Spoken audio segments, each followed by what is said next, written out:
శ్రీ నారా చంద్రబాబు నాయుడు గారు నిన్న కూడా చెప్తా ఉన్నారు, వాళ్ళు మన మీద దాడులు చేశారు కదా అని చెప్పి ఈ రోజున మనకు 164 సభ్యులు ఉన్నారని చెప్పేసి 21 మంది పార్లమెంట్ సభ్యులు ఉన్నారని చెప్పి మనం కూడా అలా చేయడం సహేతుకం కాదు. చాలా మనం యాజ్ పర్ సిస్టమే వెళ్ళాలి. నిన్న కూడా చాలామంది సభ్యులు మా మీద దాడులు జరుగుతూ ఉన్నాయి, మా మీద బెదిరిస్తున్నారు, ఈ రోజుకి ఓడిపోయి కూడా ఇంకా మన కూటమి సభ్యులందరి మీద బెదిరిస్తున్నారు అని అంటే చంద్రబాబు నాయుడు గారు ఒకటే చెప్పాను, మనం అలాంటి వాటికి నేను విరుద్ధం. మీరు అలా కనుక కాదు, సిస్టమ్ని కాదని కనుక మీరు చేస్తే మీరు నాకు దూరం అవుతారని చెప్పి చాలా స్పష్టంగా చెప్పారు. అది నాకు కూడా చెప్పారు, అది మీకు కూడా వర్తిస్తుందని చెప్పి ఖచ్చితంగా చంద్రబాబు గారు చెప్తాను ఈ దృష్టిలో ఖచ్చితంగా దాన్ని ఒళ్ళు దగ్గర పెట్టుకుని మేమందరం ఉంటాం sir. Will take your guidance very seriously and committedly sir. నేను నన్ను అరెస్ట్ చేసినప్పుడు జైలుకు వచ్చి నన్ను పరామర్శించిన తర్వాత బయట వచ్చి ఆ క్లిష్ట సమయంలో ఏమాత్రం ఓటు డివైడ్ కావడానికి వీలు లేదు, రాష్ట్ర ప్రయోజనాల కోసం తెలుగుదేశం జనసేన కలిసి పోటీ చేస్తామని చెప్పిన మొదటి వ్యక్తి పవన్ కళ్యాణ్. అంటే ఇది ఒక సామాజిక బాధ్యతగా తీసుకున్నాను. రాజకీయంలో అరుదైన సంఘటన ఇది. ఇద్దరం కలిసిన తర్వాత బీజేపీ వారు కూడా ముందుకొచ్చారు, కేంద్ర నాయకత్వం. ముగ్గురం కలిసిన తర్వాత దిశ ఇది ఒక సునామీ. ఎవ్వరూ ఊహించిన సునామీ రాష్ట్రంలో వచ్చిందంటే ఎన్నికల్లో కూడా మనం తీసుకున్న నిర్ణయాలు కారణం. ఆ నిర్ణయాన్ని మళ్ళీ మనందరం కలిసి వారు ఒక మాట చెప్పారు, మనస్ఫూర్తిగా వినిపిస్తున్నా, ఈ రాష్ట్రాన్ని మళ్ళీ ఘాటిలో పెట్టి అన్ని విధాల అభివృద్ధి చేసే వరకు ఏమాత్రం ఆలోచించకుండా సమైక్యంగా ముందుకు పోవడానికి ఆలోచిస్తామని ఈ సభ ద్వారా రాష్ట్ర ప్రజానికానికి కూడా మేము ఒక హామీ ఇస్తున్నాం, చేస్తామని చెప్పి కూడా మీకు కూడా తెలియజేస్తున్నాను.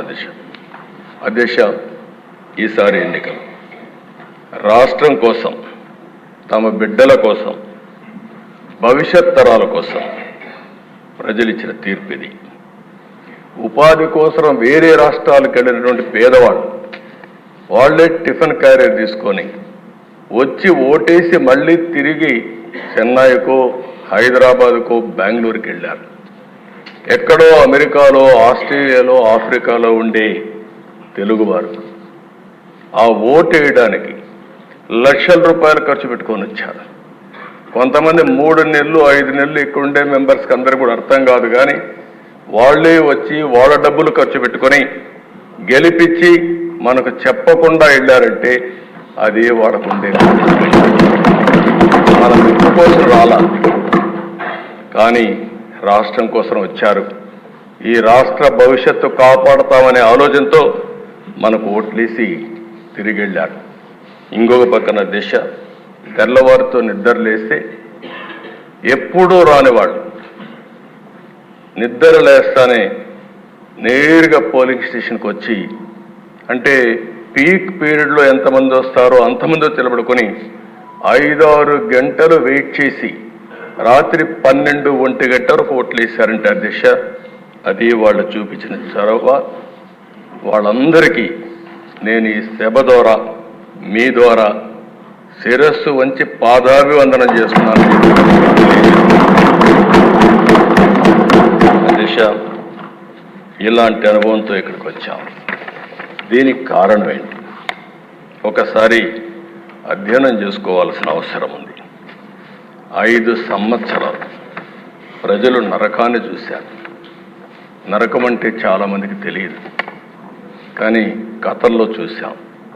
అలాంటి నరకాన్ని ఈ రాష్ట్రంలో చూసే పరిస్థితి వచ్చింది. రాష్ట్ర చరిత్రలో అవి ఒక చీకటి రోజులు. ఆస్తులు సెటిల్మెంట్ చేశారు, మామూలు కాదు. భూములు దొరికితే భూముల్ని, 30-40 సంవత్సరాలుగా సంపాదించిన ఆస్తుల్ని ఎక్కడికక్కడ ఇమ్మంటే మెడ మీద కత్తిపెట్టి రాయించుకున్న సందర్భాలు. ఏ ఆడబిడ్డ మానానికి రక్షణ లేదు, ఇష్టానుసారంగా బిహేవ్ చేశారు, ప్రాణానికి విలువ లేకుండా చేశారు. ఎంత దారుణంగా ప్రవర్తించారంటే అంత దారుణంగా ప్రవర్తించే పరిస్థితి వచ్చారు. కడకు బ్రతుకు కూడా గ్యారంటీ లేదు. మనం క్షేమంగా ఇంటికి తిరిగి వస్తామని ఆశ ఎవడికి లేని పరిస్థితి వచ్చింది. దౌర్జన్యాలు, విధ్వంసాలు, కబ్జాలు, దాడులు, కేసులు, ఒకటి కాదు దిశ, ఎన్ని విధాల ఇబ్బంది పెట్టాలనో ఇక్కడ ఉండే వాళ్ళల్లో సగం మంది ఎక్కువగా బాధితులు, కొంతమంది తక్కువగా బాధితులు అంతే.